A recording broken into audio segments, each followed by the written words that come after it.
Careful.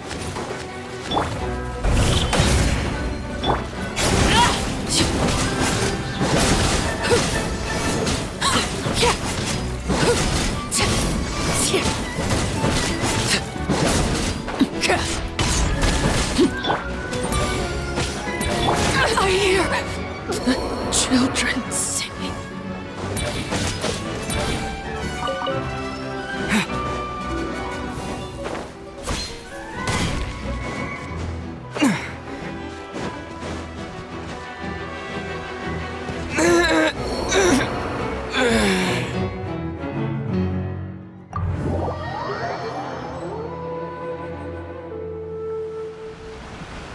Hey, Traveler. Paimon. Oh, Paimon knows that voice! Over here.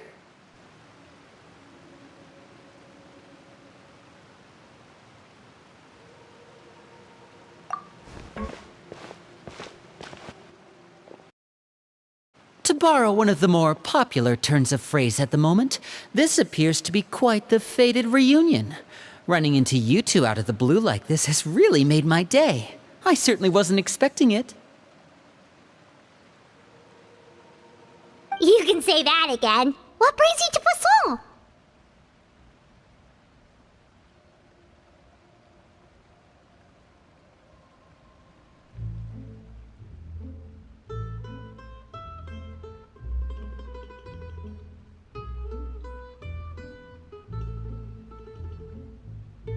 Wait, Paimon's got it! You must be here for one of your magic shows, right?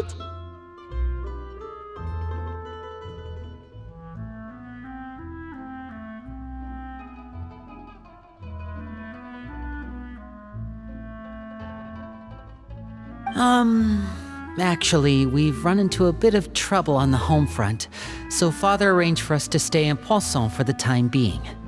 Oh, are Lynette and Fremine here too? Yep, along with most of the other members of the House of the Hearth. You may have noticed Poisson seems a bit more crowded than usual.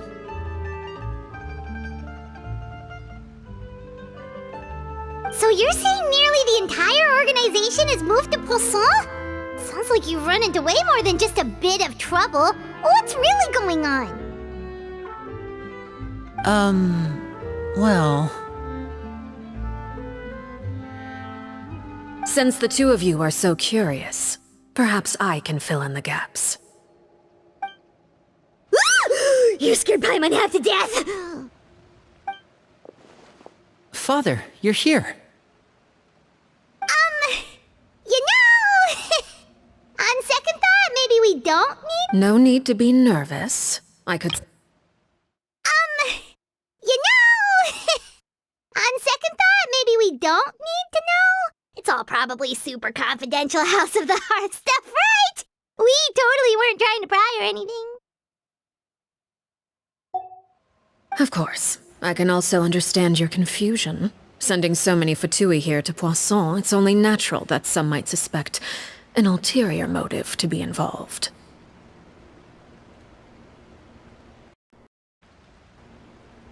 I understand. I'm well aware you've had your fair share of confrontations with the Fatui in the past, and I can't exactly guarantee that we'll remain on good terms in the future. Agay ka...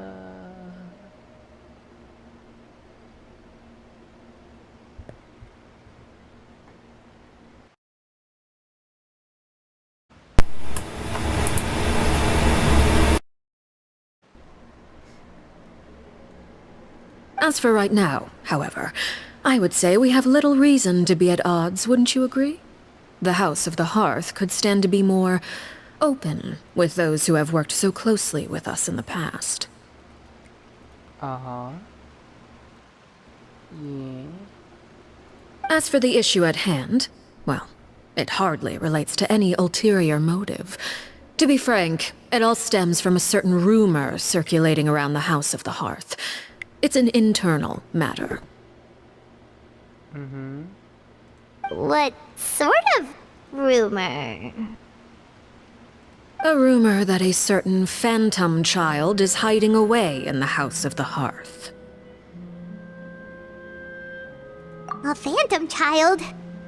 Ooh, just hearing the name is giving Paimon the creeps. A spirit that should have long ceased to exist is lurking in the shadows of the House of the Hearth. So I decided to bring the children to Poisson before continuing to investigate the situation. I expect I should be able to track down the spirit fairly quickly. After that, it's just a matter of resolving the situation, if you will. It shouldn't be much trouble at all. If you're curious, or if you still have some concerns, it might be advisable to stick around for a few days. I'm sure the children would be exceedingly pleased to welcome some visitors. Lenny, I'll leave you to entertain our guests. I have some matters to attend to. Of course, Father.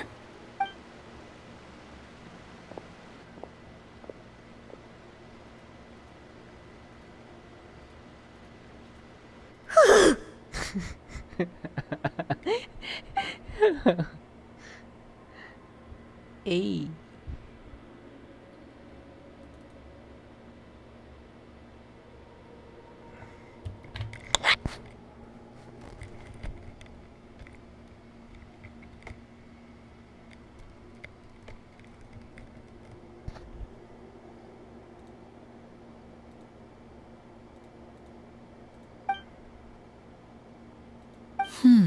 It has long been a dream of mine to invite you to our home and introduce you to my other siblings.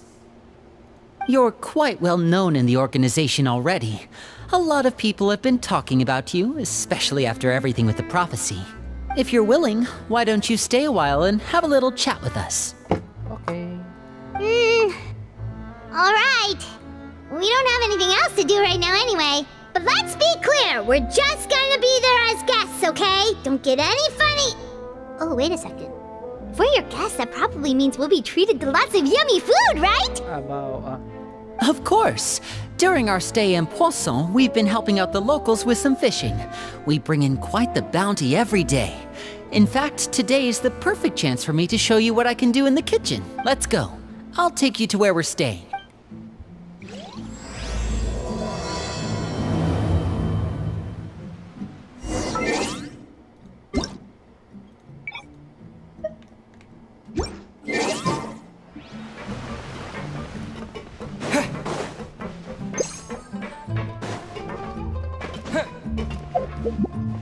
Kita na siya ma-heal mo. Nun sa mani. Baizu, where are I'll you? treat your wounds.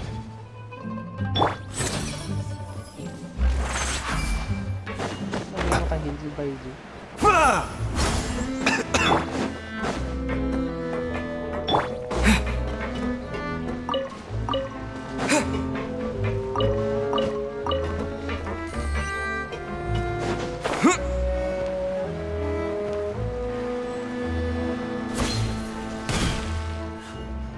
We rented this house from one of the locals to use as a temporary base.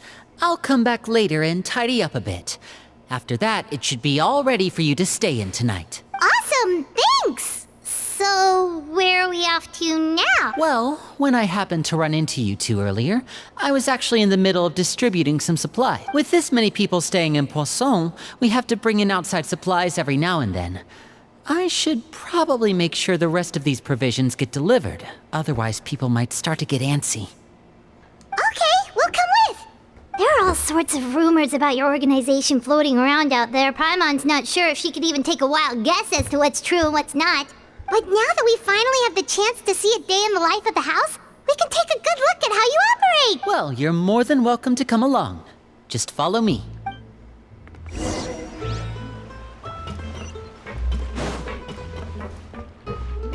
Bow.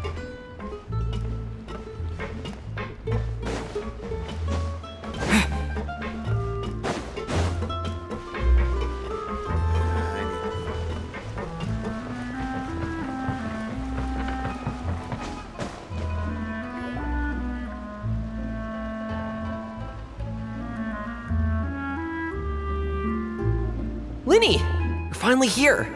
The supplies. I'm assuming you've... Brought them with me? Yep, here you go. Hello? Something caught your eye? It's the Traveler in Paimon! No way! Come here, everyone! Hurry! The Traveler and Paimon are here! One at a time, please. Don't crowd around them all at once. We don't want to scare off our guests now, do we?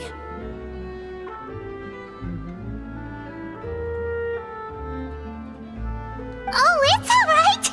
Gotta say, Paimon didn't realize we were this famous. Of course!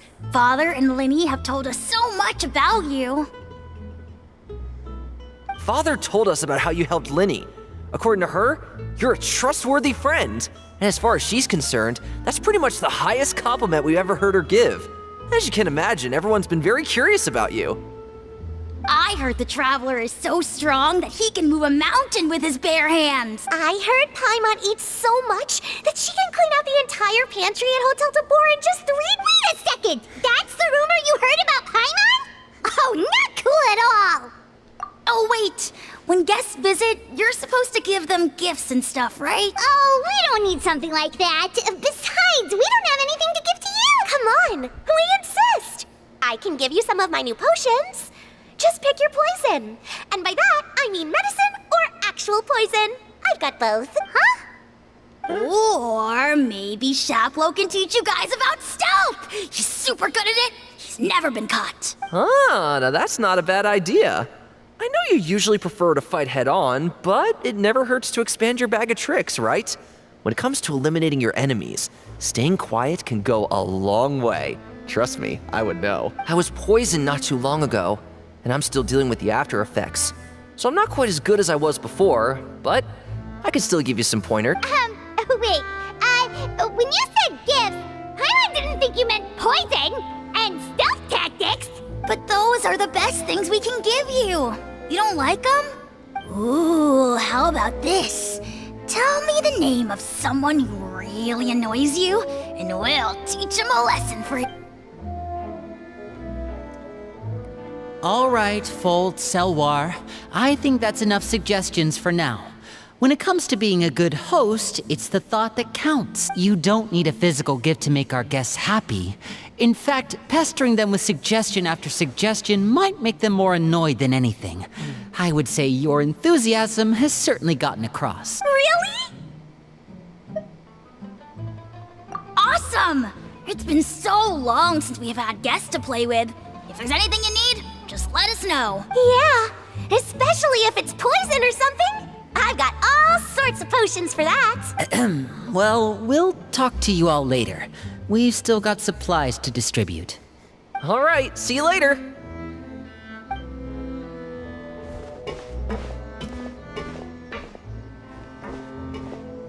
Bye!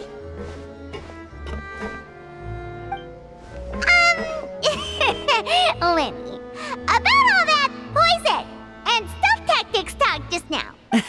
Scared you, did it? That kind of talk comes with being part of the House of the Hearth. When Foltz was really young, he strangled all of his family pets, just out of curiosity. He was labeled a dangerous problem child and was abandoned by his family. Elwar has an unnatural obsession with potions. Father has forbidden her from trying all the different concoctions she comes up with, but she still tries to test them in secret. You really have to keep an eye on that one. Chaplot is around my age. While I'm mainly responsible for collecting intelligence, he handles surveillance. He's very passionate about his work and has no reservations about taking on some very difficult missions. I know you two probably aren't used to that kind of talk, but I can promise you they only had the best of intentions. Things like stealth tactics and developing different poisons, they really mean a lot to them. They were just trying to share the best of what they could offer, that's all. Okay.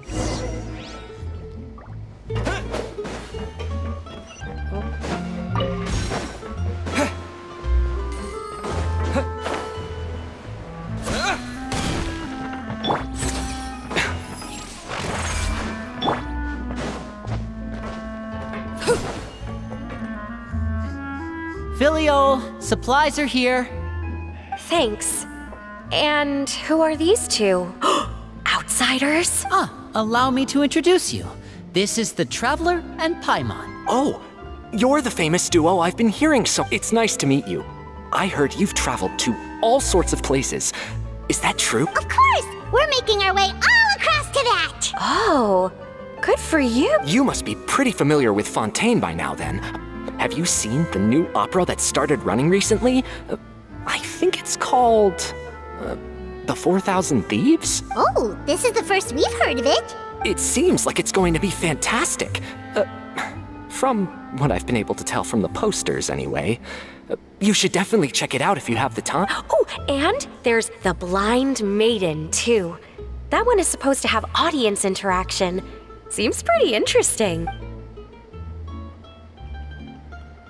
After this mission is over, I think I'll go get a manicure. Oh, maybe I should dye my hair. Wonder how much it'll cost. Is it just Paimon, or do these two seem much easier to get along with than the others? I heard that. Oh! Oops. I'm guessing you're referring to Foltz and the others? Yeah, we're definitely not all like them. I bet those crazies are practically foaming at the mouth right now. I'm sure they just can't wait to get back to Snezhnaya to carry out the plan. That's enough, Filial. Don't talk about family members behind their back, right? Whatever. Let's go. Guess this is goodbye then. If you ever have some time, we should go see the opera together.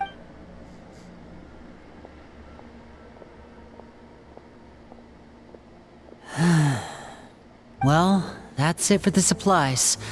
We should probably head back as well.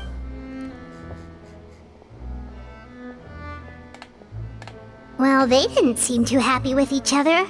Seems like there could be something more going on here. You're right. We're only here as guests after all. Oh, Linny's getting super far ahead. Come.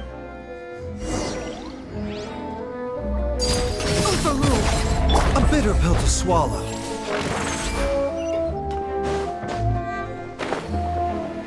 Bah!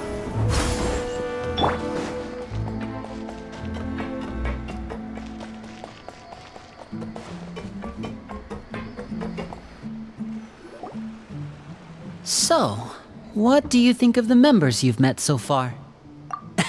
Well, Father is always encouraging us to be strong-willed and independent. So if there's one thing we've got, it's people who aren't afraid to speak their mind. Well, I should probably get cooking. Wanna join? Of course! Then let's head out and... Fremine? What are you doing here? Well, Fremine! Nice to see you again! you too. I heard you're here as guests of House of the Hearth. Welcome. We were just going to make some food. Why don't you come along? I could use some help in the kitchen, and I seem to remember you mentioning you wanted to make seafood soup for the Traveler in Paimon. Seafood soup? Oh, Paimon's drooling already. Were you looking for something just now, Fremine? Maybe I can help. It's nothing. I just wanted to see if there were any extra supplies. Yeah, we've got some left over. What do you need? Some food and water. And some clean cloth, if possible. No problem. Give me a second here. Food, water, wait a minute. What do you need all of those for? You're not on any missions as far as I'm aware, and you were just going to come eat with us. I thought I'd grab an extra portion because I get hungry at night. Could be because I'm growing, you know? Fremine, you remember what I told you? You're not like me. Your lying skills still need some work. Tell me what's going on. Is it really bad enough that you have to keep it from your own brother? Maybe it'll be better if we gave them some space. This is the first time I've seen that kind of look on your face. Whatever happened, does it have something to do with Father? Just follow me.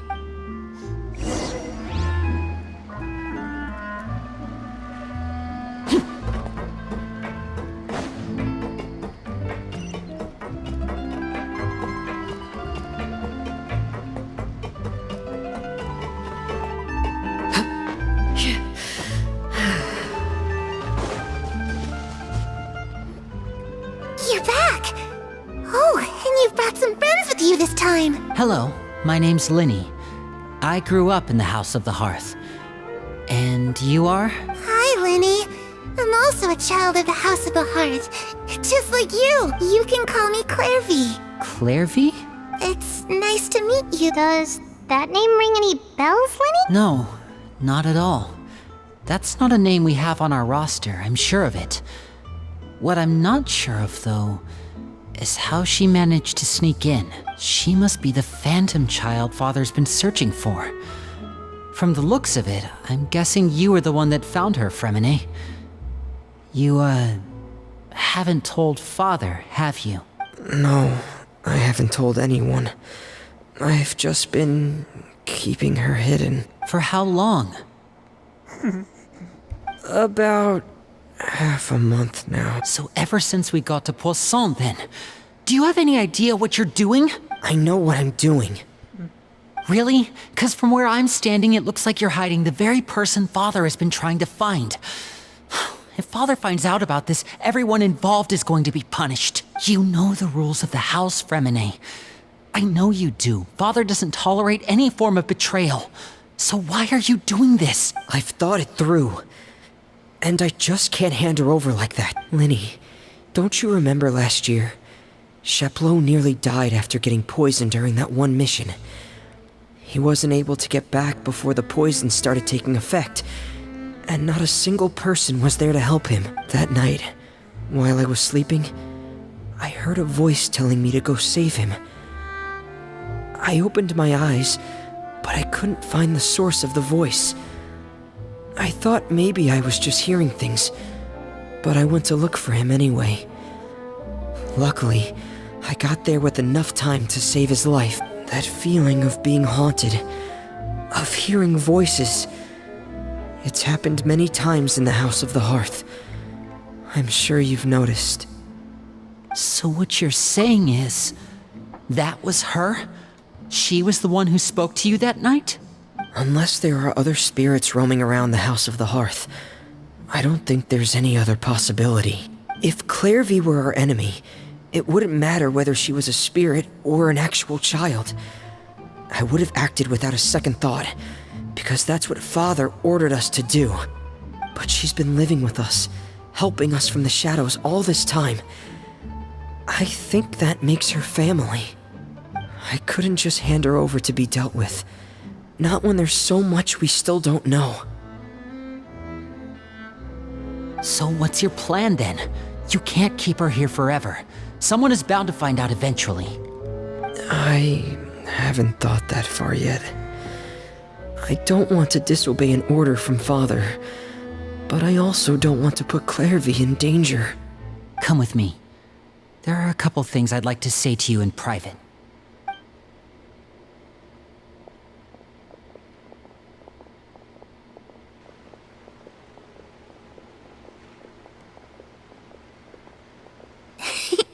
Those two sure care a lot about each other. Well, they got a funny way of showing it. From where Paimon was floating, it sure seemed like they were about to bite each other's heads off. No way! They have a really deep bond. I could tell right away, 'cause I also have a friend like that. I just don't know how long that kind of bond can last. And you are? Hi, Lenny.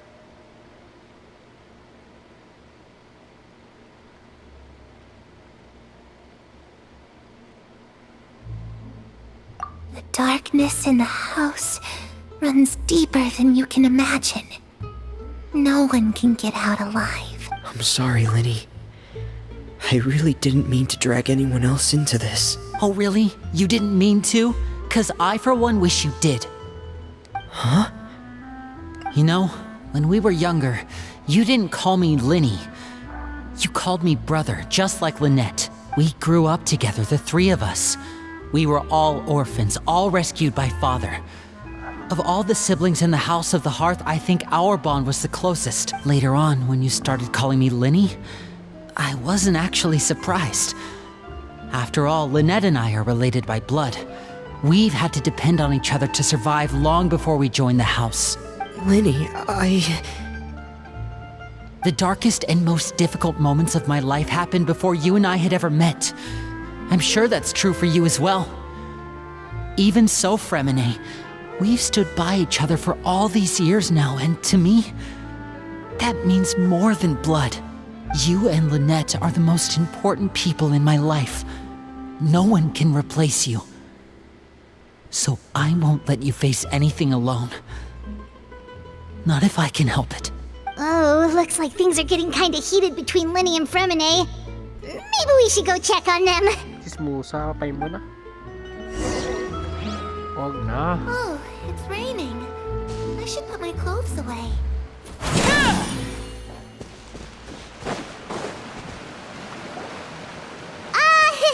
Hey, you two! Hope we aren't interrupting anything. Oh, wait a minute, Fremine. You're not crying, Everything's fine. Thanks. Well, we're all friends here, right? We've been through so much together, so if there's anything we can do to help... It's just a small family dispute. It's not something our guests should trouble themselves with. In fact, it might be better if your stay ended here. What are you getting at, Traveler? When guests are around, families are often on their best behavior. And any disputes are less likely to escalate. That's what you're trying to say, isn't it? I just... Thank you. I was really hoping to keep you out of it. But even if I could think of some other reason to turn you away, I'm not sure I could convince you. I know things could turn dangerous, so I promise you this. Lo, From now on, bayot. I'll protect you like my life depends on it. Me too. Well, back to the matter at hand then. If we don't plan on handing Clairvy over to Father, then our only other option is to solve the mystery of her identity before Father is able to track her. That means finding out where she came from and what she's doing here. Then we can send her on her merry way and pretend like none of this ever happened. I've tried that already. And? And... nothing. I tried taking her somewhere really far away, but... after some time, she just reappeared. She even came with us all the way to Poisson. It seems like wherever the house is, she follows. Lo. I don't know much about spirits. Let's see here. Paimon remembers hearing something like, if you fulfill a spirit's last wish before they die, they'll let go of whatever's keeping them here and return to the ley lines. Oh, it's just that Paimon doesn't really remember where she heard that, so it's not guaranteed to work or anything. Well, sounds like it's worth a shot. Guess that means we should go ask her about her wish. But first, Fremine, I need you to promise me something. What is it? I need you to promise me that this will stay between the two of us. We're the masterminds behind this whole thing. No one else gets involved. Can you do that for me? Of course. I promise. All right. Then let's seal the promise just like when we were kids. Fist bump on 3. Ready? 1, 2, 3. I swear.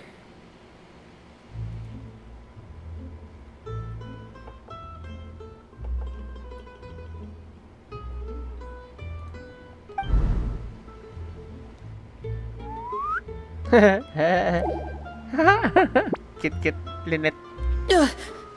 Whoa! Wow. Lynette! But what a surprise! What brings you here, dear sister? Kit Lynette. And, when exactly did you get here?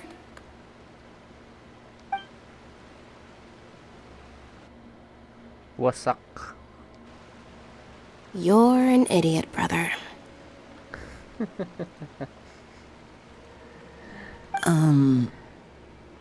And you too, Fremine. You 3, Traveler. And you 4, Paimon. Wait, what did we do? I've seen Clairvy around the House of the Hearth before. I hadn't seen her in Poisson, so I figured she must not have come with us. But it turns out, you were just hiding her. I heard you talking about your plan. Rather than steering clear of the situation, I'd rather fully join in. Amen. If you don't agree, I'll have no choice but to report everything back to Father. Simple as that. You're not giving us much wiggle room here, Lynette. Well, I guess we're all in this together then. After we talk to Clairvy, we'll figure out our next move. There's no time to lose. Okay. Ano si Father Dio?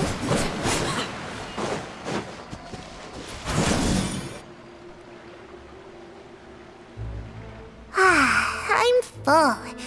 Thank you for bringing me this food, you guys. She said she's full, but the food doesn't look like it's even been touched. That's right. Based on what I've been able to observe, it doesn't seem like Clairvy can interact with the physical world at all. Still, when she's presented with food, she'll always linger around it for a good little while. Maybe, in her mind, she really is eating those. Does she know that she has already passed away? I've tried to ask her, but she didn't answer. My guess is that she's just as Clairvy, if you've got some time, I'd like to ask you a few questions. Sure. Oh, another new friend.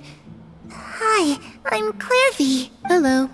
Hello. Clairvy, how did you join the House of the Hearth? Huh?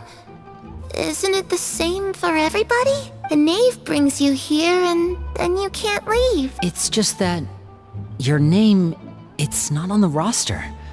And I've never seen you before. The roster? Oh, I get it now. I think there might be some things you don't know about this place. The people in charge, they're not as nice as they look. They say they keep a roster, but it's not complete. There are a lot of people who aren't on it, and never will be. In this house, some people are family, and other people are just test subjects. Those kinds of people aren't ever going to get a place on the roster, unless it's the roster of people who've been executed. Wait, does that mean the knave... Is there anyone that can vouch for you? Perry. She's my best friend. She's the only one I trust in this place. Have either of you heard of that name before? No. Me neither. Clairvy, Perry. Neither of those names are on the roster, but it seems like she's telling the truth. Either that, or this kid's already got a bag of tricks bigger than mine.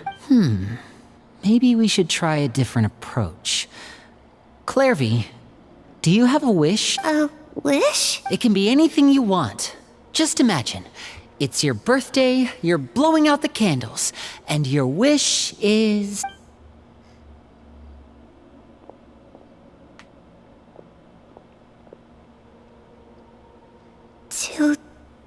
To go outside where the sun can find me. That's it? Well, that sounds easy enough. The darkness in the house runs deeper than you can imagine.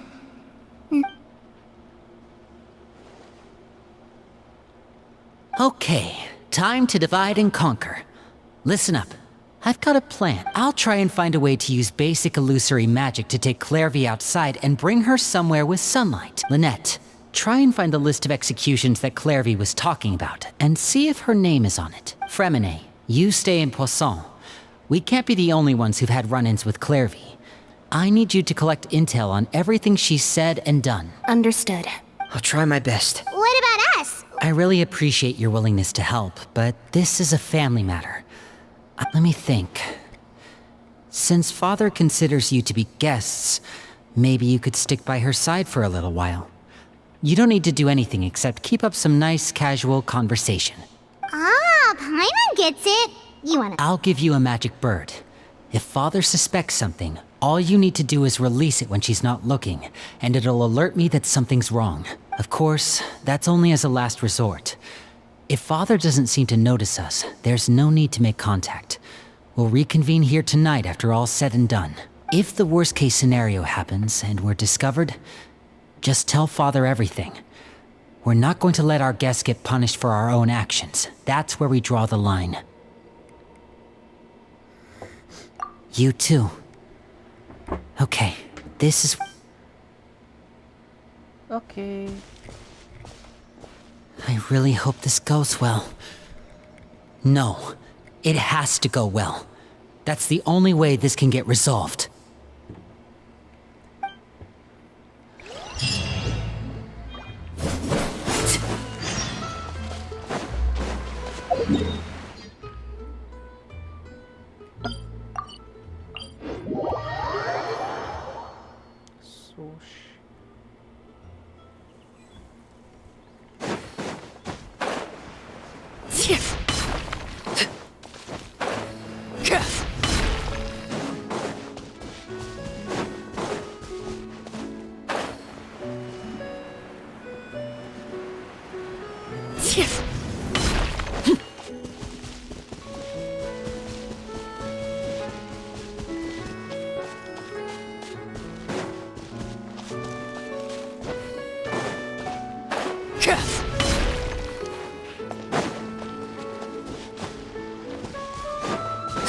Child.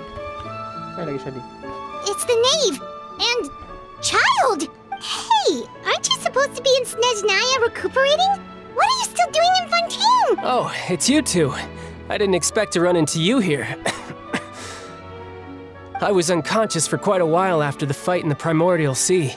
After I woke up, I realized I was being taken back to Snezhnaya, and well, I couldn't have that now, could I? Not when I've still got unfinished business here in Fontaine. So, I mustered up all my strength and made the journey back on my own. What sort of unfinished business are we talking? It has to do with Skirk, my master. I really wanted to meet up with her, but by the time I got back, she had already left. I still have so many questions for her. Without any other leads, all I could do was ask the knave to help me track her down. She must have left behind some traces from her time in Fontaine. Oh, okay, so have you found any clues? Unfortunately, no.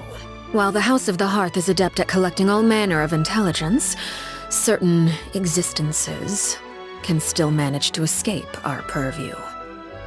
Basically, unless Master feels there's a need to meet with me, she's not going to be found. But that problem has an easy fix. I just need to become stronger, and then... Paimon thinks you should focus on getting better first. The worst of it is over. It's all thanks to that one kid from the House of the Hearth. Elwar, I think her name was. She gave me a bunch of random potions to drink. They didn't go down easy, let me tell you. Pain and chills all over. But they really did help speed up my recovery. And that's good, because it looks like I really do have to head back this time. The old man's been putting the pressure on me. He sent someone to tell me I'm needed for some sort of project. Project Stuja? Yeah, that's the one. I heard Regrator's involved too. I'm not looking forward to having to listen to all his monologuing, that's for sure. Hey, maybe you could think of a way for me to stay in Fontaine for a little longer. Helping Linny and the others brush up on their fighting skills would be far more interesting. If you and I could spar, that would be even better.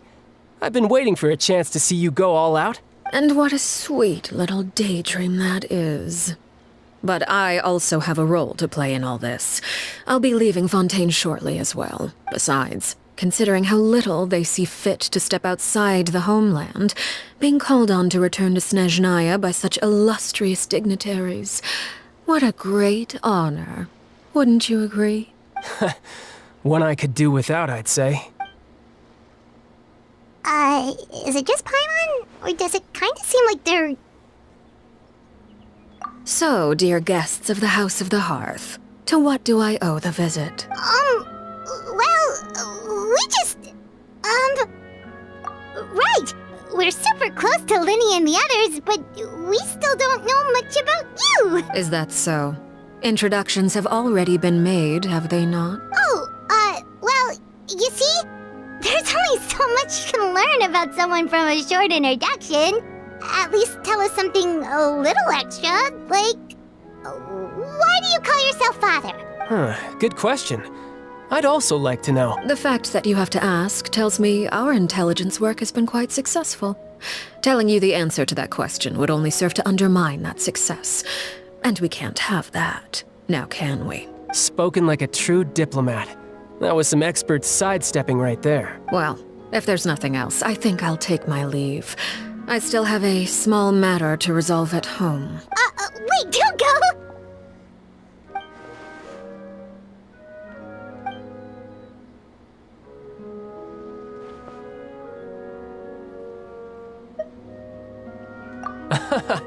I'd also like to hear the answer to this. I've met some of the members of your organization, and they all seemed like really good kids.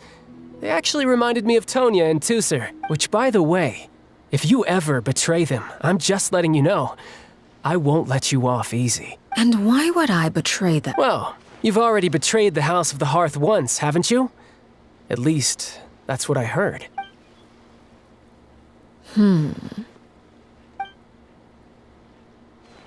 Okay, I admit.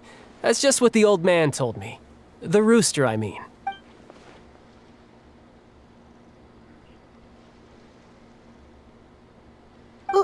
Wait, did you really do something bad to those kids? Never mind what I've done. I'm more curious as to what the mighty rooster had to say.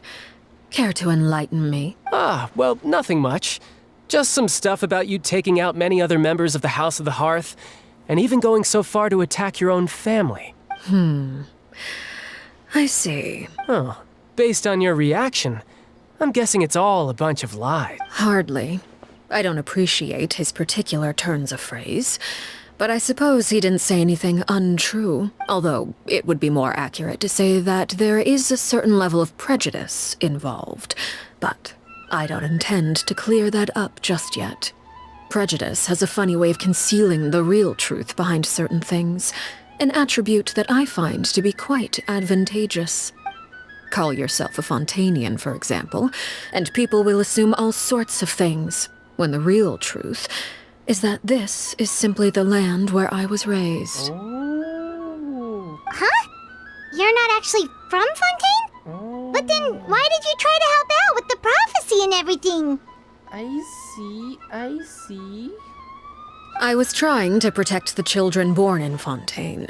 Claiming that I myself was a Fontanian simply made it easier to operate. People would hardly suspect a fellow Fontanian of having any ulterior motives. Who wouldn't want to save their homeland after all? The primordial sea wouldn't have any effect on me, but it would have caused great harm to the House of the Hearth. Well, you wanted extra information, didn't you? There you go. I hope that satisfied your curiosity.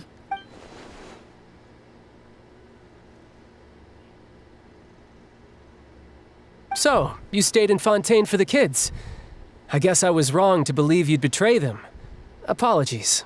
Looks like I was holding on to some prejudices myself. Good. Like I said, I like it when others have misconceptions of me. Actually, while I was recuperating at the House of the Hearth, there was something else that really caught my attention. I heard that members always resolve disputes and arguments with a friendly spar, and the loser has to back down. Seems pretty cool if you ask me.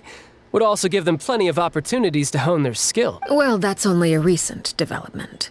In the past, such spars weren't nearly so friendly. The losing party would lose everything, including their life. They were that high stakes? Whew, at least that's not a thing anymore.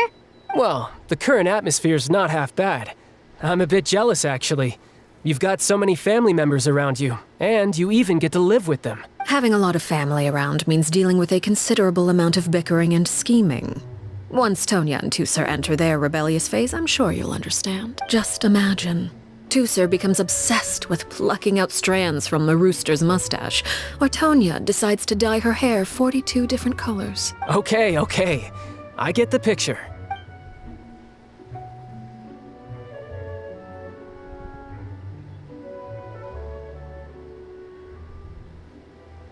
Well, would you look at the time? I should probably get going. Traveler, Paimon, I'm not sure where our paths will cross next, but the next time we run into each other, we should definitely try and find some time to spar. Again, conversation we can have when you look less like you're gonna keel over. All right. Well, thanks for everything, Arlecchino. No thanks necessary. You also played a part in obtaining the Gnosis. I would say we can call ourselves even. I like the sound of that. Well, I'm off. See you all some other time. Bye, child.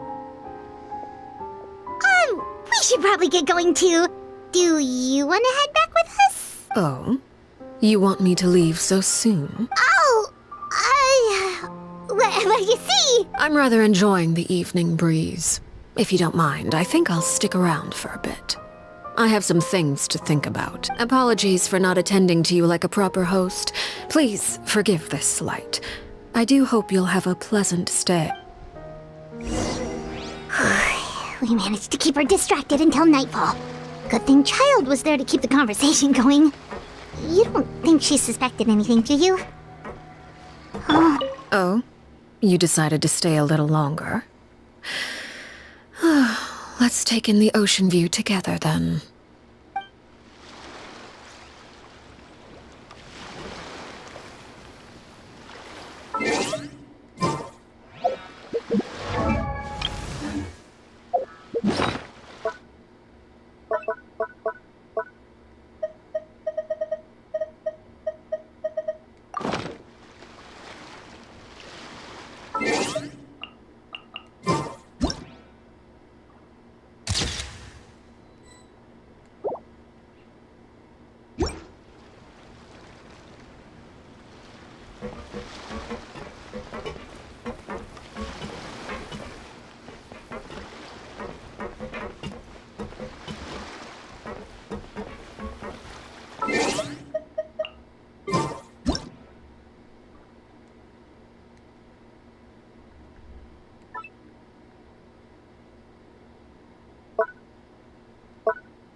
Oh?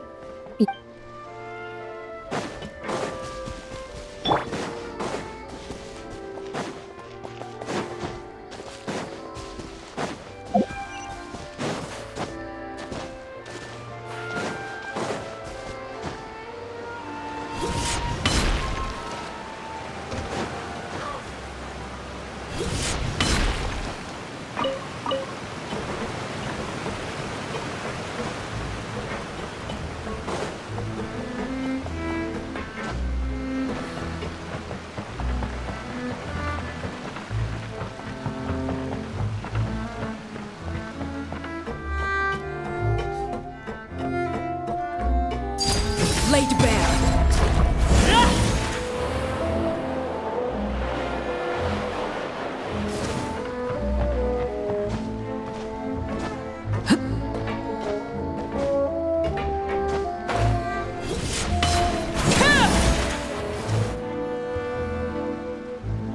Lenny, how did everything go? Well, long story short, we ran into a small issue. Everything was fine at first. She followed me up to the surface just like I told her. But as I led her out of the shadows and into the sunlight, she vanished. I turned around and there she was, standing at the edge of the shadows, silently watching me. Huh. Maybe she's afraid of sunlight, or... No, it wouldn't be her wick. Well, we could always try... Oh, true. I've pretty much tried it all already. Nothing worked. Eventually, the sun went down, so all I... How did it go with you, Lynette? Good. I've got the list. It's right here. Really? Well, what are we waiting for? None. Oh, that's a lot of pages. Oh, it's gonna take forever to get through it all. We can each take a section. Here. La Pouillade. Lan...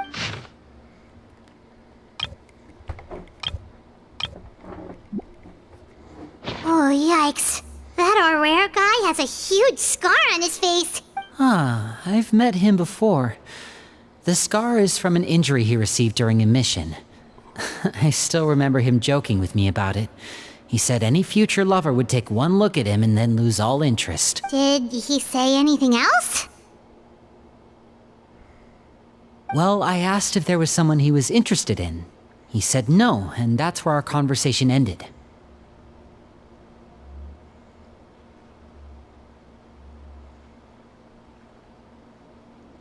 It was only later that I learned he really did have someone he liked. He risked everything to escape so he could be with her, but it didn't work. One day, Father asked to see him, and, well, I never saw him again after that. Wait, so that means... It may seem cruel, but it's just one of the rules of the house.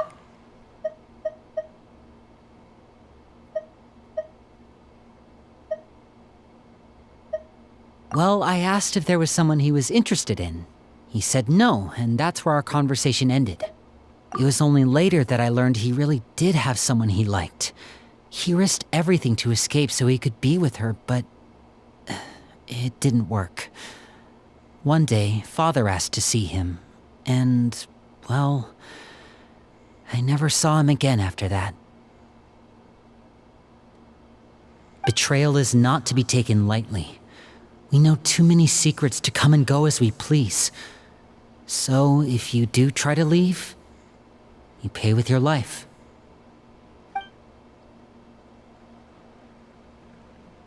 Her name's not here, huh? Well, that's not too surprising. It doesn't seem like this list is complete. It only contains records dating back around 5 years.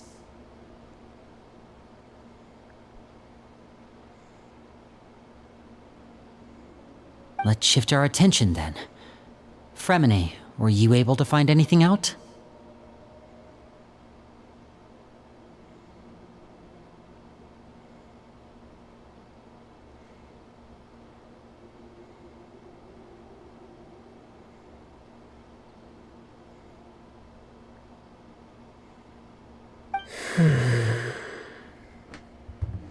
Fremine.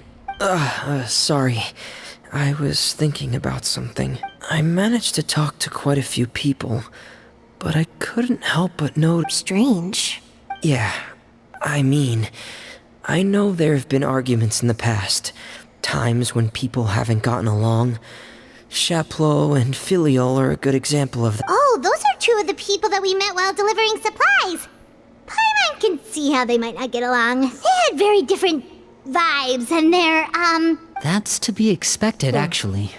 Father brought us all here, shared her knowledge with us, taught us how to fight. That's one thing we all share. But that's also where the similarities end. Not all of us feel the same desire to stay here. As members of the House of the Hearth, we're also considered part of the Fatui. And to a lot of people, that's an identity they never asked for. Certain members get older and realize they want something else for themselves. But considering the rules of the house, most people would never say that out loud. People like Chaplot and Foltz are loyal to Father and her vision. They're proud to be part of the Fatui. Filiol and Nantoy, on the other hand, well, they aren't quite as enthusiastic. These kinds of conflicts have always been there. It's not like Father is in the dark about any of this. Well, that's true. But it just feels like things have gotten worse lately.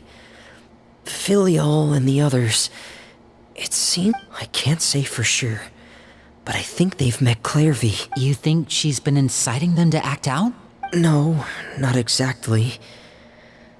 But I wouldn't be surprised if she said something to them about it. She's told me about it before. Experiments being run on children. People being used as pawns on the battlefield without so much as the strength to survive. And they just believed all that? Without any evidence? Clairvy's words probably gave them the excuse they were looking for. Whether they actually believe them to be true is secondary. This is all because of Project Stuja, isn't it? Whoa, hold on a second. What's this Project Stuja all about, huh? Sorry, but I'm not sure of the details either. I only know what Father has told us, which is that it's something the Rooster and Regrator have been working on together. Apparently, it has to do with the Fatui's strategic plan for the future. Because the House of the Hearth was so successful in obtaining the Gnosis, we now have the honor of playing a key role in Project Stuja. Wait, but isn't that... Key role is just another way of saying dangerous role. To us, the whole thing isn't inconvenient. Father thinks so too, but she's in no position to refuse. Their plan isn't exactly unreasonable, and they've been funneling the house a lot of funding. It's just that we'll lose a lot of members in the process. Participating in the plan, it's an honor in name only. What they're really trying to do is subdue us. The existence of an intelligence organization outside their control makes them feel uneasy.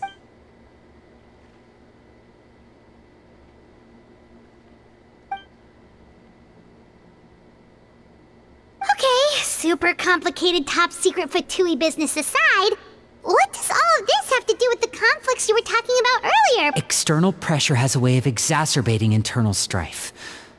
You can't overlook the power of fear either. People are afraid of dying, and that fear is often the impetus for a lot of stupid decisions. I thought resolving the Clairvy situation would make everything go back to normal. But it looks like things are more complicated than I thought.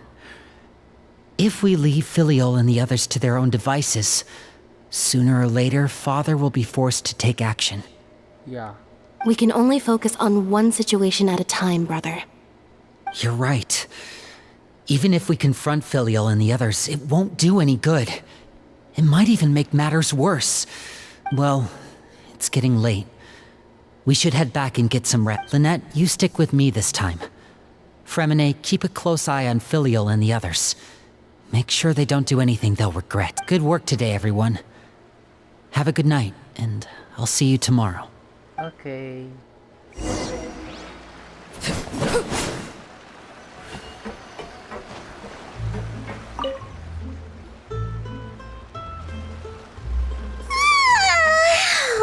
I'm always looking forward to an early night, but she can't sleep at all.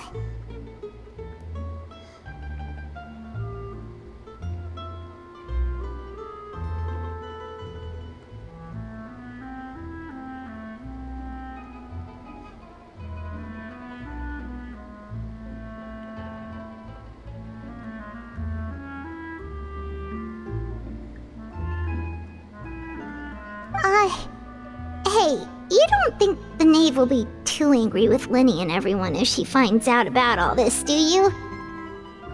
She's even scary when she smiles. If she were to actually get angry... Ooh, you have to protect Paimon if that happens, okay, Traveler?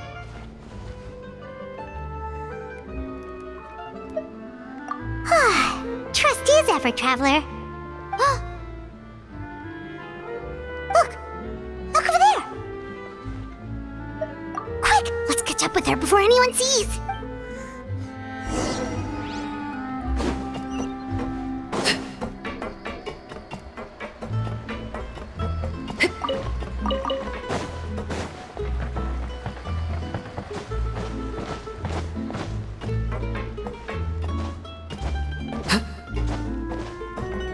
Over there!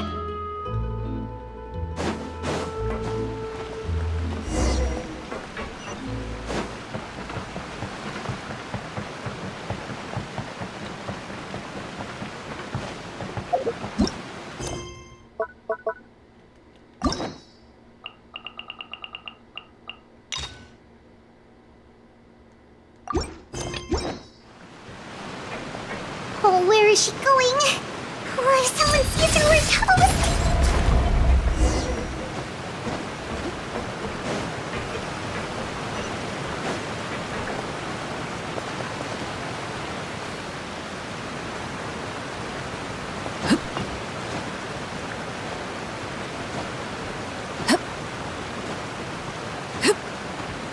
Oh, look!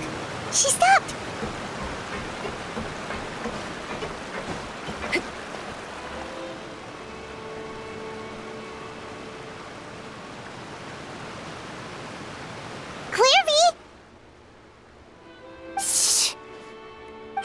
the window while no one was looking. Look how pretty the outside is. If only I could have more than this. You probably think I'm being silly, huh? All this hopeless resisting. It's better to dream of what I could have than try to make it a reality, right? Please, help us get on the same page here, Clary. We need you to tell us what you know. Can you do that? Sure. Although, after you hear all this, I think you might regret that decision. Everyone in this family is nothing more than a tool. Something to be used and exploited. We're all expendable. Including me. As long as you're useful, you get to stick around. Lose your value, and you're handed over to the doctor, experimented on, and given a fate worse than death. I've seen it happen again and again, and I've had enough. You're saying the knave did all that? It's just, that doesn't seem like something she would do. She's scary and all, but it seems like even she has lines she wouldn't cross. I knew you wouldn't believe me. Everyone thinks she's a good person. They all think of her like a real mother. Mother? But she doesn't deserve that title. She's disgraced it and tarnished it. And if I had things my way, if only Perry were here, she'd understand. Perry. There's that. Also, Paimon's getting a strange feeling. It almost feels like she's not really here with us. Paimon can't tell if she's actually talking to us or if she's mistaken us for someone else. Well, in any case, it seems like she really needs someone to talk to. We should keep her company for a little longer. She looks so young. But it's getting windy. I should close the window. Ooh, look at the moon. Isn't it pretty? Hey, wanna hear a secret? I heard that if you look up at the night sky in Snezhnaya, you can see the aurora. It's supposed to be super pretty. Even prettier than the moon tonight. Perry and I promised each other that once we're older, we're gonna go see it together. But I can't find her. I'm worried she's also been... No, that wouldn't happen to her. She's special. Mother likes her a lot. I should really go talk to Mother. But we just fought. She doesn't want to see me. And I'm too scared to face her. What should I do?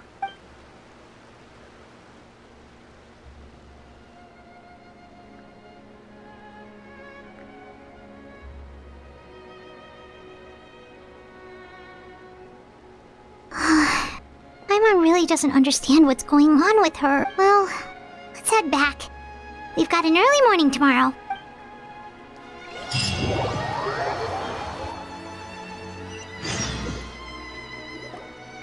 All right, looks like we're all here. Let's go ahead with the plan. Oh? What is it? What makes you ask that? Well, we kinda ran into Claire. We met the doctor back in Sumeru. He's super dangerous. And he's done all sorts of bad things. It's possible that Father and the Doctor have had certain dealings, but I don't think Father would work with him. We're not really on the same side, so there's not a lot of trust between them. That doesn't exactly set the stage for a successful partnership. I did hear, though, that when Father first became a Harbinger, the Doctor offered to work with the House of the Hearth. Father rejected most of his proposals, except for one. It had to do with some sort of secret experiment. Secret experiment? I don't think so. I don't know any details about the experiment itself, but I do know it's an entirely independent operation. The Doctor only proposed a direction for the research. That was the extent of his involvement. I still don't think that counts as working together. The details of the experiment are confidential, but complete records are kept on all participants. That doesn't seem to be the case with the situation Clairvy referred to. I know you don't agree with some of the Fatui's methods, and I'm not asking you to. But I am asking you to trust us on this. Alright, that's good. Clairvy seems to think the knave and the doctor worked together to do something horrible. If that turned out to be true, Paimon doesn't know how he would even face you guys. It's just that It doesn't seem like Clairvy is lying either. The easiest thing to do would be just ask the knave directly, but... Father didn't come back last night. She's probably still near the shore. We'll be counting on you to distract her. Lynette, you're with me. Fremine, you know what to do. Be on your guard, everyone. All right,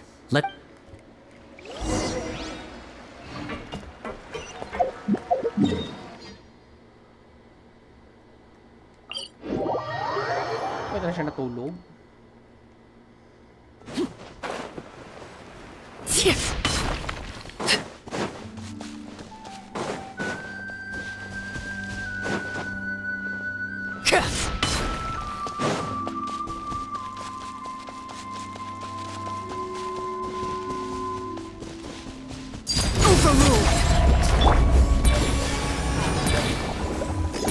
Mind the side effects.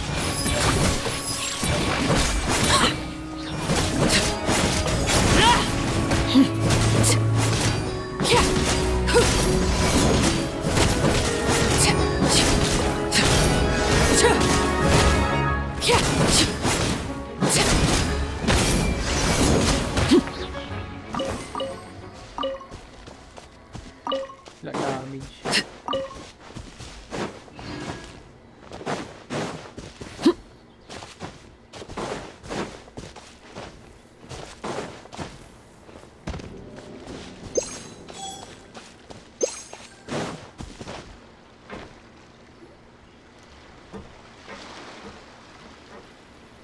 Ah, it's you two again. I must say, you look a bit pale. A little. Perhaps if you had less on your mind, you'd be able to absolve yourself of such trouble. So what are you planning to do now? Catch up on some sleep? Or should I give you some time to rack your brain for a topic to discuss before I ask any questions? Although I must profess to being curious. Without child here, how do you plan on distracting me? Us? Distract you? A good one. But no, we were just here for a chat. Looks like you could have used some extra time to think. No matter. If you don't have any other plans, why don't you accompany me somewhere? Don't worry. I'll be sure to steer clear of any scheming children. The ocean breeze is sure nice today. Children always think they can hide things from the grown-ups. But nothing gets past me. Least of all a little scheming. I think I'll let them have at it for a little longer. I can be very patient. Well, I'll leave you to think things over. If you're so inclined, meet me outside the Palais Mermonia. Palay Mermonia. Good things come to children who do as they're told. So I do hope you decide to tag along. If only for your friends' sakes. What should we do? She clearly knows about everything we've been doing, and Paimon doesn't think it'd be a stretch to say she was threatening us just now.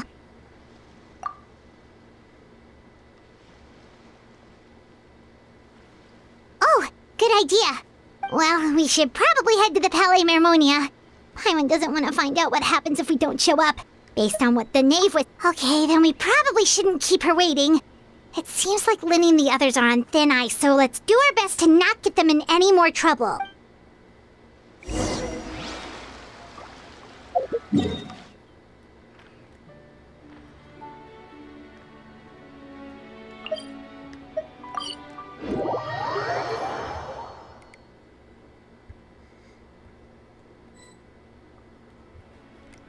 Seeing as we still have some time before my meeting, we might as well enjoy some pleasant conversation while we wait. I'm glad to see you get along with my children. Being surrounded by good companions is necessary for a child's development. You're not planning on doing anything to them, are you? I assume you're referring to Linny, Lynette, and Fremine, although there's that situation with Filial and Nentoy as well. It appears quite a few people have been acting out lately. No matter. I'm not one to discriminate. All those who betray the house meet the same fate. There are no exceptions. Does that mean you're going to kill them?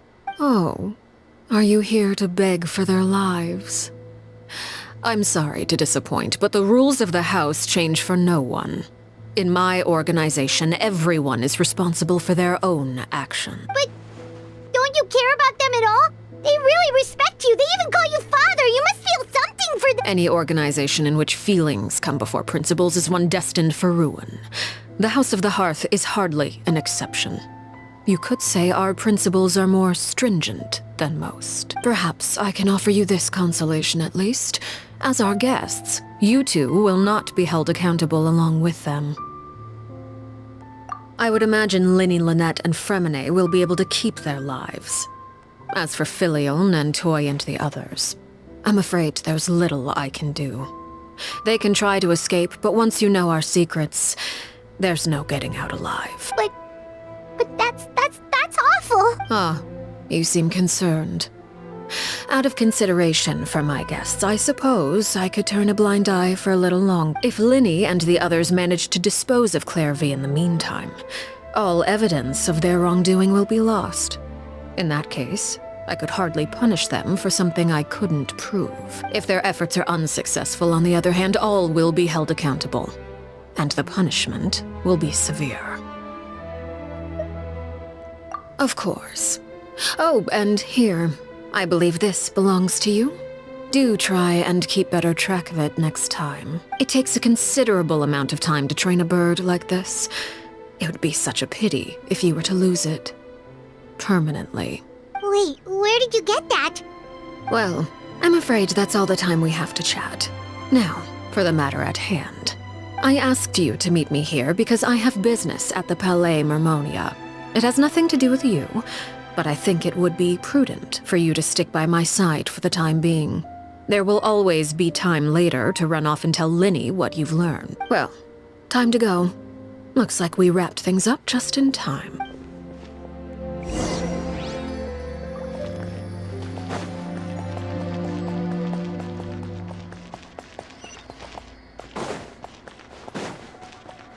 Hindi siya makalagan sa motong heels man. Grabe naman yan. Paano siya makalagan sa amo ng heels? So taas oh. Char, oh.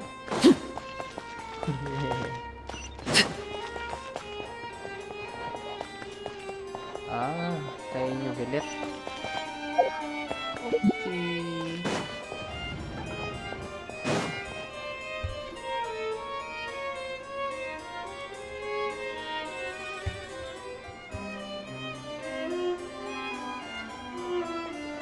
It's been a while, Monsieur Neuvillette.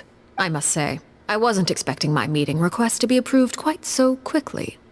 The Palais Mermonia operates with an efficiency worthy of admiration. It is only right that an esteemed diplomat such as yourself should be afforded the proper level of respect. Although, if I may speak plainly, I must confess that I did not anticipate we would have the occasion to meet again after presenting you with the Gnosis. I see you brought the Traveler and Paimon with you as well. If I may inquire as to the purpose of your visit. I'll be departing Fontaine shortly. There is, however, an outstanding matter that I would like to see resolved before I go. It requires a rather lengthy explanation, I'm afraid. So I took the liberty of explaining everything in this proposal. Please review it at your leisure, Monsieur Neuvillette.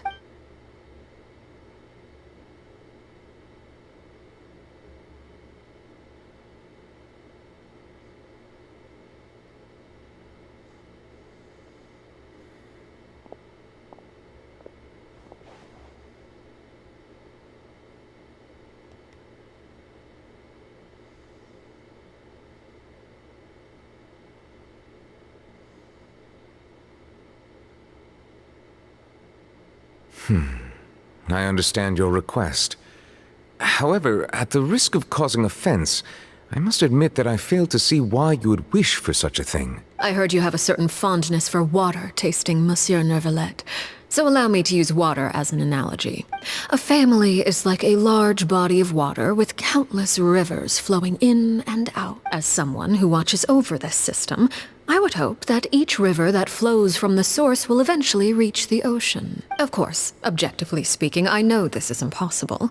Most of the rivers will dry up along the way, disappearing into the ground and leaving nothing but a barren riverbed behind. Not all rivers are destined to reach the ocean, but I would not see their existence rendered meaningless. I believe the water that flows within them is simply meant for a different destination, like a field in need of irrigation. Or perhaps the glass of a certain water-tasting enthusiast. Did you get any of that, Traveler? Your words paint an optimistic picture indeed. Allow me to remind you, however, few among us are willing to sip from a glass filled with tainted water. It may have been tainted at one point in time, but not to worry. I'll make sure it's strained of all impurities and returned to its cleanest form. I seem to recall there being a transactional aspect to your proposal. Perhaps you could expound on that? If you accept my proposal, Monsieur Neuvillette, I will gradually withdraw my forces from Fontaine, and, unless absolutely necessary, I will no longer carry out any special missions within Fontaine. I presume I can take your words to mean that, in the future, cases similar to the Tartuffe assassination will cease to cross my desk? Tartuffe? Ah, that thief who embezzled funds from all those charities, you mean? My deepest condolences to his family, but without any evidence, I cannot imagine how the House of the Hearth might have been involved in his passing. Of course, if you accept my proposal, Monsieur Neuvillette, I'm sure certain measures could be taken to reduce the frequency of such troubles. You choose your words carefully indeed. In that case, I am inclined to accept your proposal. My thanks for your generosity, Monsieur Neuvillette. Well, with that settled, we should be going now. I took the liberty of bringing along 2 bottles of spring water from Snezhnaya for you to enjoy. I do hope I get the chance to hear your impressions. Perhaps at our next meeting, yes? Indeed. I trust you would not overlook your commitment in the meantime. All right, Traveler Paimon. Time to go.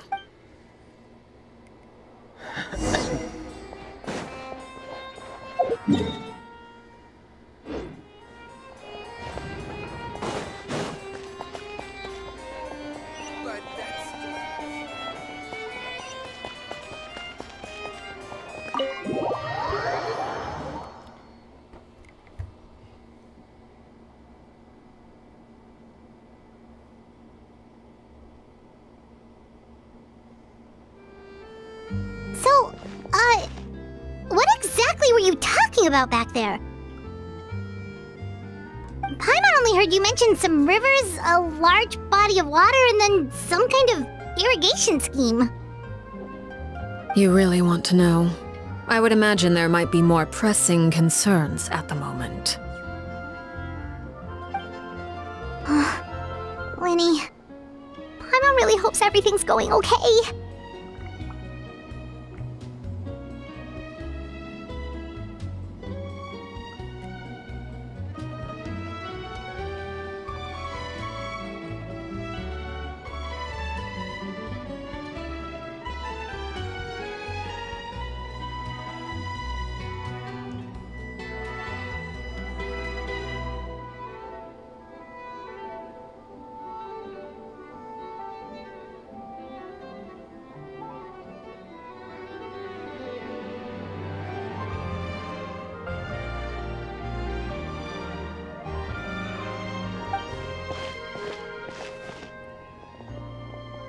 Oh, Paimon recognizes that look.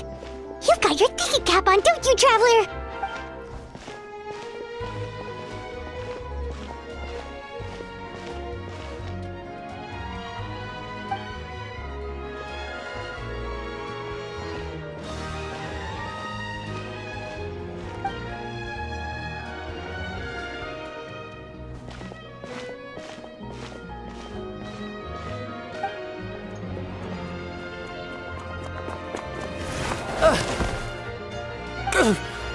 Oh, shoot. Are you... Oh, jeez. I'm so sorry. I was so focused on selling these papers, I wasn't... Well, let me make it up to you at least. Here, take this paper. On the house. Oh, you don't have to give us any... Please, I want to. It's not like I'm short on supply. All the extras will be useless come tomorrow anyway. It's my fault, really. I was just trying to bring home some extra mora for the family, but I bit off more than I could chew. I haven't had many takers today, so I'm still swimming in papers. What's going on here? Nothing much. I just ran into your friend here on accident. I should probably get going, actually, so... Hold on. Of course, I'm happy to compensate you with mora, it's just... I don't have any on me. I'll take 3 papers. Here, your payment. Oh, thank you for your patronage. May the Archons bless you with good fortune. If only I had the chance to run into such generous customers every day. I should probably just take on a smaller inventory though, right? I'm getting married soon, so sometimes it's hard to not get ahead of myself. Anyway. Well, now that my affairs are settled, we should take the boat back to Poisson. We've even acquired some light reading to enjoy along the way. Actually, why don't we stick around for a little longer? Paimon just realized how hungry she is. She can't head back to Poisson on an empty stomach.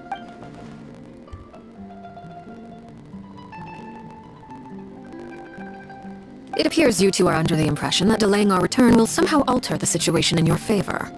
I'm sorry to ruin your fantasy, but your efforts are meaningless.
That being said, I could be persuaded to give Linny some extra time. I just have one condition. If you agree to my request, I'll even answer some of your questions. You're quite curious about Claire V, are you not? And my relationship to her.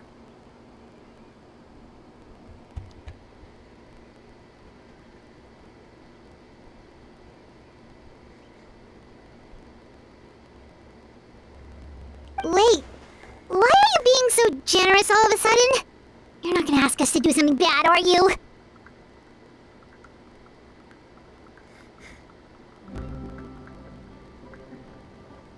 You overestimate yourself.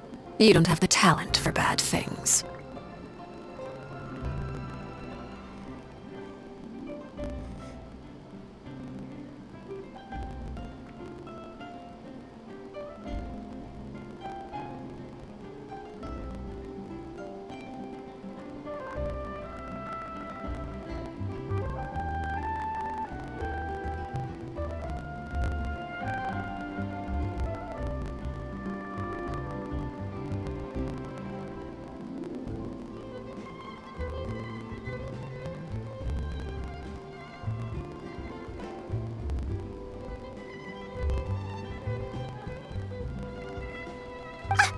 Then what do you possibly...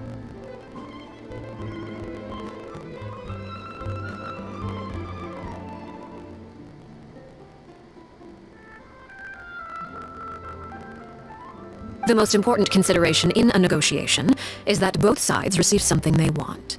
Wonderful. Here it is.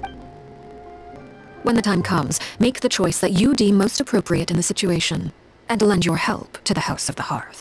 Okay, sounds normal enough. That is for you to decide.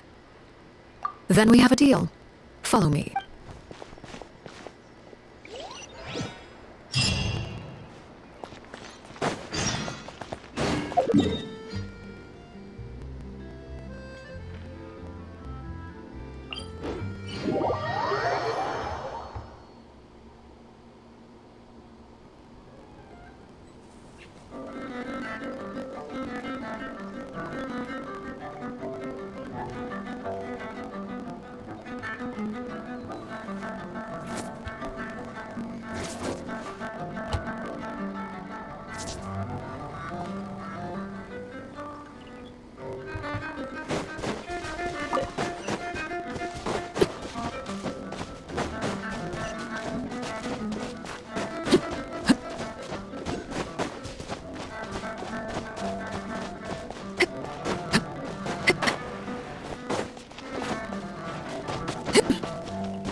What could the children be up to?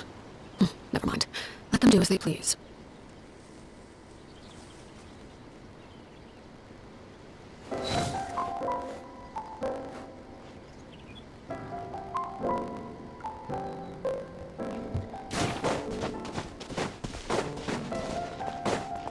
Oh, okay. Alam ko na mangyayari.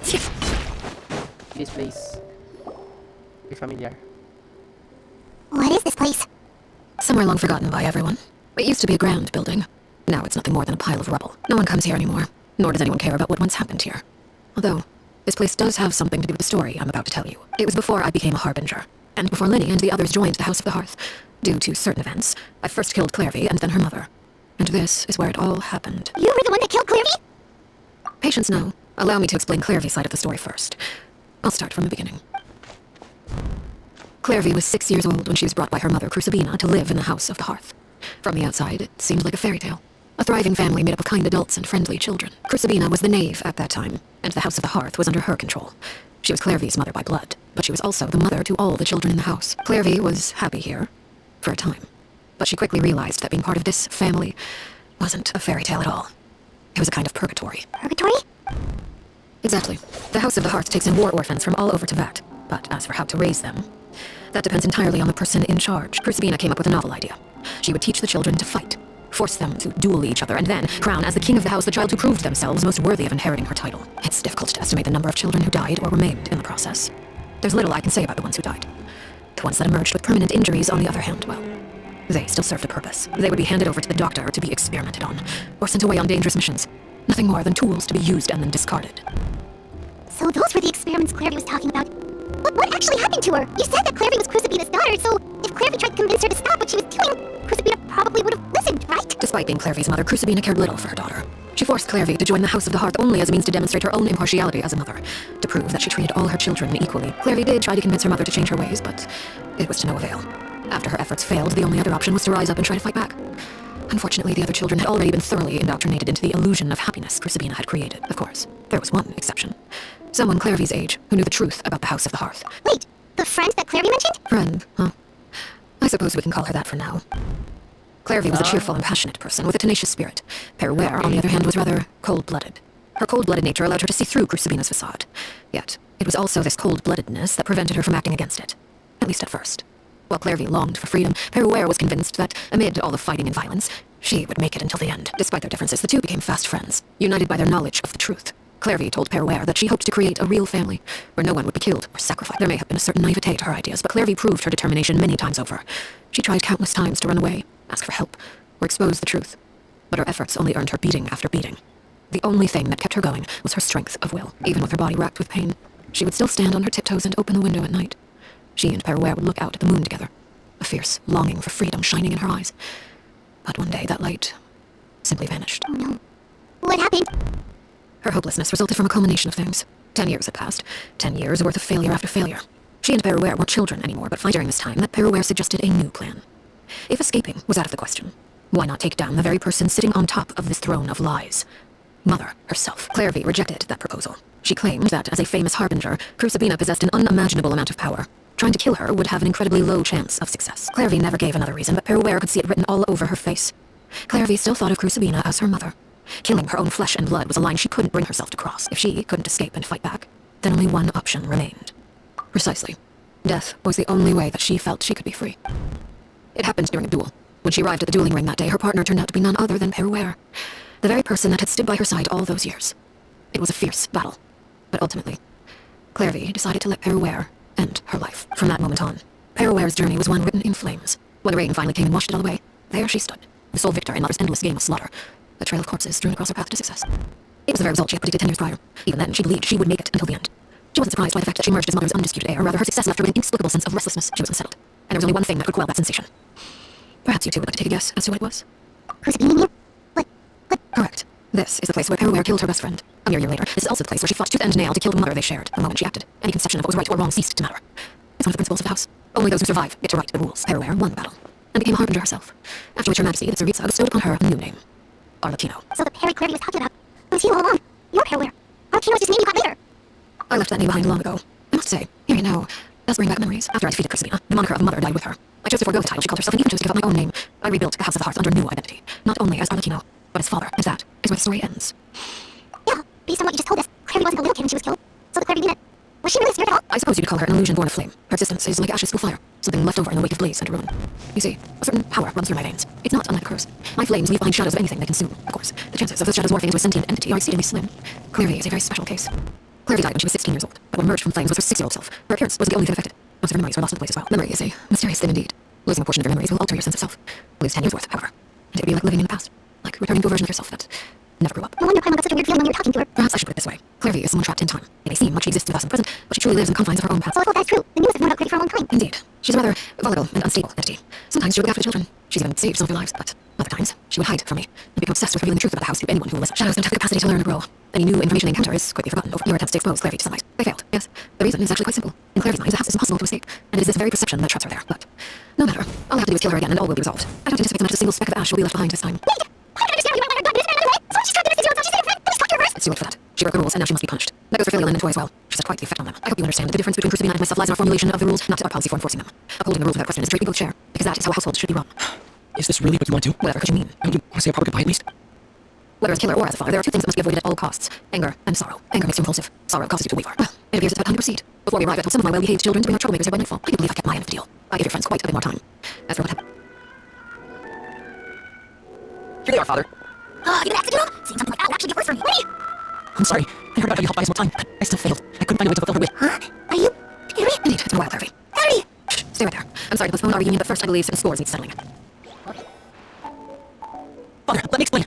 Out of my way. Father, you chose to conceal a threat to the house, and for that, you must be punished. Overall, however, I suppose your wrongdoing is hardly the most egregious of the bunch, so I'll deal with your punishments later. As for right now, the more pressing concerns are the traitors among us. By traitors? Did you mean us? Father, let me explain. We didn't mean... Fultz, why don't you share what you heard? Yes, Father. Secret meeting number 3. Participants, Filio, Mantoy, Sato, Toddy. Mantoy clearly said, if only Father wasn't the one who took us in. Sato added, I'm sick of his life. I just want to live as a normal person. Filio was the worst of them all. She told us crazy and a bunch of mean things about Father. I did not. You're lying. It's not like I'm the only one who heard those things. After that, you and Toddy and a bunch of other people started talking about Larrabee. You were using all those things clearly brought up an excuse to question Father. We're birds locked in a cage. The only way out is to destroy it. That's what you said, wasn't it? You little. You just want me gone, don't you? What did I ever do to you, huh? And you, Sheplo? Have you forgotten who stood by your sickbed, watched over you, and changed your dressings? Come on, let's hear it then. What's your reason for all this? You're wrong, Filio. We don't want you to die. You're our family. Liar. You wouldn't be doing this if that were the case. So why? Why have you backed us into a corner? We all live in the House of the Hearth. You know the type of work we do, Filio. A single betrayal can cost dozens of us our lives. It's not like it's never happened before. That kind of thing is hard to forget. That's why the House of the Hearth cannot tolerate any form of betrayal. Ever since we came before, you had 7 secret meetings. A lot of things you talked about really crossed the line. You've been spying on us for half a month? Wait a second. Now that I think about it, the move to Poisson was just a way to make it easier to spy on us, wasn't it? Because we were all in one place. You had this plan all along. Filio, Nantoy, I'm sorry. I owe you both my life. I owe Clarity too. If it weren't for all your help after I got poisoned, I wouldn't be standing here today. If this were any other situation, I would do anything to repay that kindness, even if it cost me my life. But rules are rules. I'm sorry. My hands are tied. Why? That's enough, Filio. We made a mistake. And we should own it. I'm sorry, Sheplo. Fultz. I'm sorry, Father. We accept our punishment. Chapeau, according to the rules of the House of the Hearth, how should these traitors be punished? All those who betray the house pay with their lives. And so it shall be. Father, please wait! Something you want to say, Liddy? Please reconsider, Father. What Filio and the others did. Does it really count as betrayal? We all come from broken families. From the very first day we joined the House of the Hearth, we wanted nothing more than to make it a real home. But the truth is, none of us know what a real home should look like. I'm not saying I have all the answers. All I know is this. Killing Filio and the others may uphold the rules, but doing so will only bring us further away from being the real family that we've ever been. So please, Father. I agree with me. Father, please. Lenny, you... I also agree with Lenny. An order once given cannot be rescinded, however.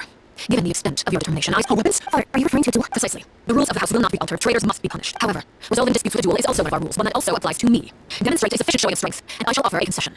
Wait. Impossible. Father is way too strong, even for Lenny.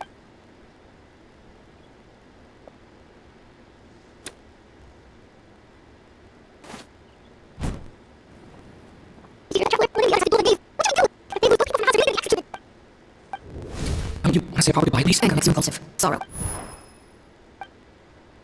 Looking at that expression on her face, she seems really serious about this.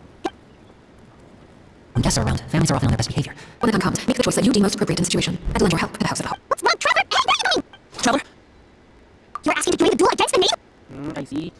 Kamu nga naging buga sila. I'll allow it. We do have a ring dueling ring at our disposal after all. All I would advise is this. Keep a firm grasp on your weapon, and give it your all.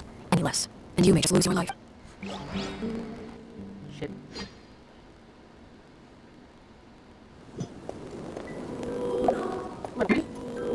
Gagi. Go send a tag! Transfix! Now we're chanting rising flames! Remember, help comes first. Everything has the moon! Lead bear! Father's even stronger than expected! Is it my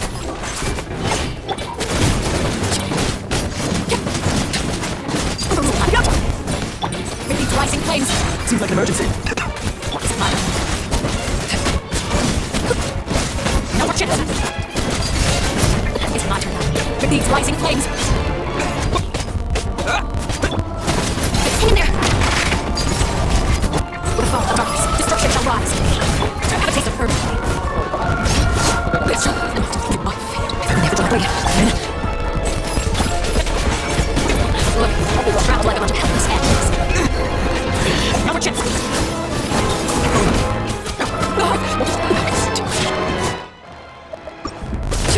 I should. That's mortal. Go.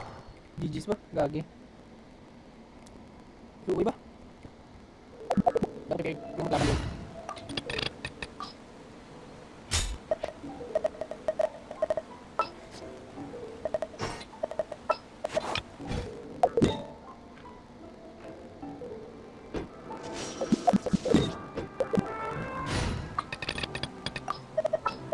What shall we do? Father, let me explain. Out of my way. Father! You chose to conceal a threat to the house, and for that, you must be punished. Overall, however, I support trade. Father, let me explain. We didn't Fultz. Yes, Father. Secret meeting number 3. Participants, Filio, Mantoy clearly said, if only Father was the one who took us. Sato, Filio was the worst of them all. I did not! You're not like I'm a bird! You little. You just want me gone, don't you? What did I ever do to you? What did you, Sheplo? You're wrong, Filio. I don't want your dumb Liar. You wouldn't be doing... We all live in the house. A single betrayal can cost dozens of us our lives. It's not why the House of the Hearth not. You've been spying on us for half a month? Wait a second. Now that I think... Filio, I owe you both my life. I owe Clarity too. If it weren't for all your help after I got poisoned, I wouldn't be standing here today.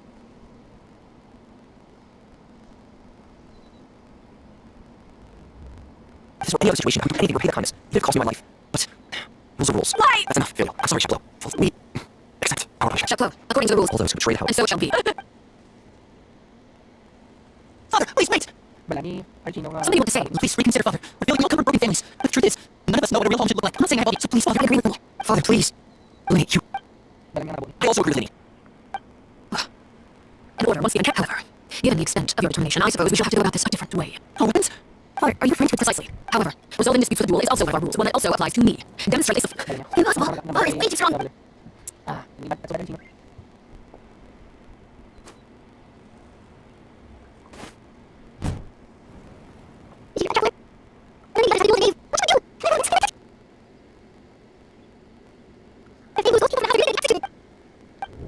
Don't you want to say a proper goodbye, at least? Anger makes you impulsive. Sorry. Looking at that expression on her face, she seems really serious about it. Guests are around. Families are often on their best behavior. And When the time comes, make the choice that you deem most appropriate in the situation, and lend your help to the House of the Heart. What's wrong, Trevor? Hey, what are you doing? Trevor? You're asking to join the duel against the knave? I'll allow it. With you already made dueling at our disposal after all I would advise is this. Keep a firm grasp on your weapon, and give it your all. Any less. And you may just lose your life. Let's go, let's go, Archino. Fight me. I'll fight you. We'll fight each other. Mind the side effect. With these rising flames! Now's our chance!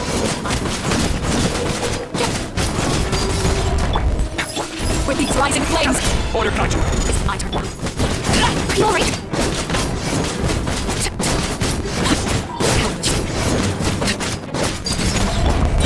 With these rising flames!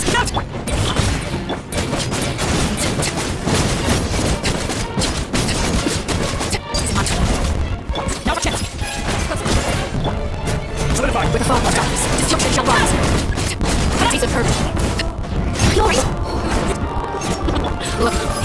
Stabilize. Stand, please. Thank you.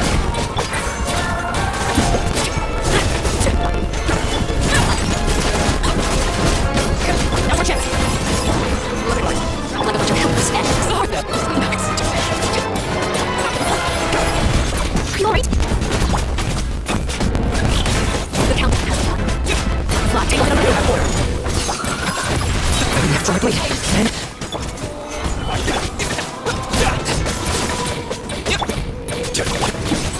And fly! Stabilize. It's my turn now. Fury! Solidify. It's my turn. Slow. Scout! The fly, take a look at our weapon. Therefore, energy, runs Mind the side with effects. these rising flames. Watch out for brother's movements. Slow. Making the turn for the better. Therefore, energy, runs Fury! Stabilize. Thank you.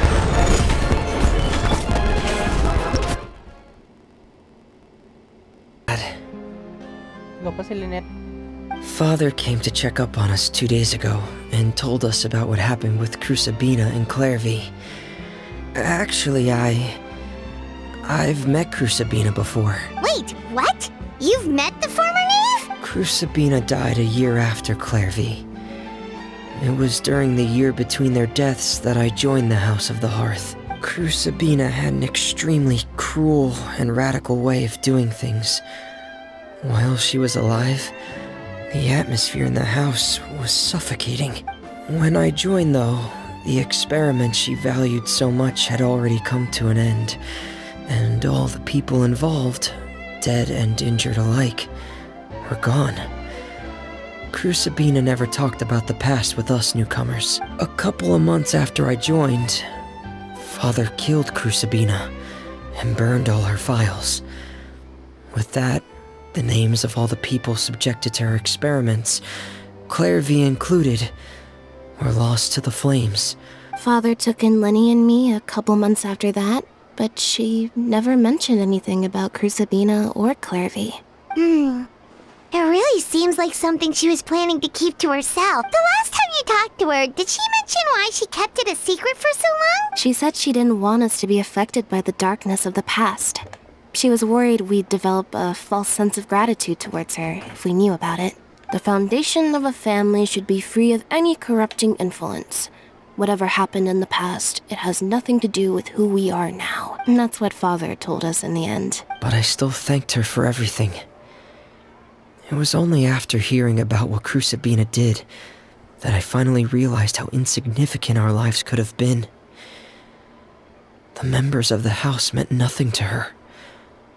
To say that she valued them in any way, even just as a tool, would probably be giving her too much credit. If Father hadn't taken over the House of the Hearth, I probably would have already... Father rarely brings up the fact that she saved us. She doesn't believe that being indebted to her should be what ties us together. But even if we didn't owe her anything, we would still choose to stay. Because this is our home. We may have arguments or times when we feel wronged. Some people may even choose to leave. But as long as Father is here, we will always have a home. Whether the path before us is bathed in sunlight or shrouded in shadow, we'll follow Father wherever she chooses to go. So I wanted to say thank you for helping us make it through this crisis. Without your help, we could have lost a lot more along the way. Oh, we didn't do anything, really. Of course. You're welcome anytime. Are Filial and Nantoy okay? I actually saw them at a cafe this morning. They didn't recognize me. From what I could tell, they were drinking coffee and talking about one of the operas that started running recently. They seemed happy. If I had to take a guess, I would say they finally found the kind of life they always wished for.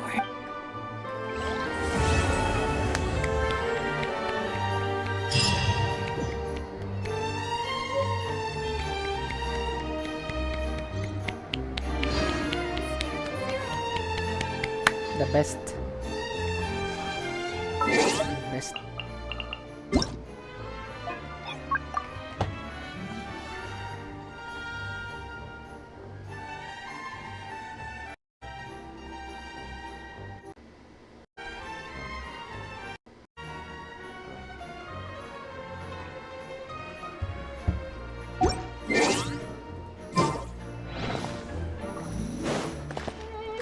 Yeah.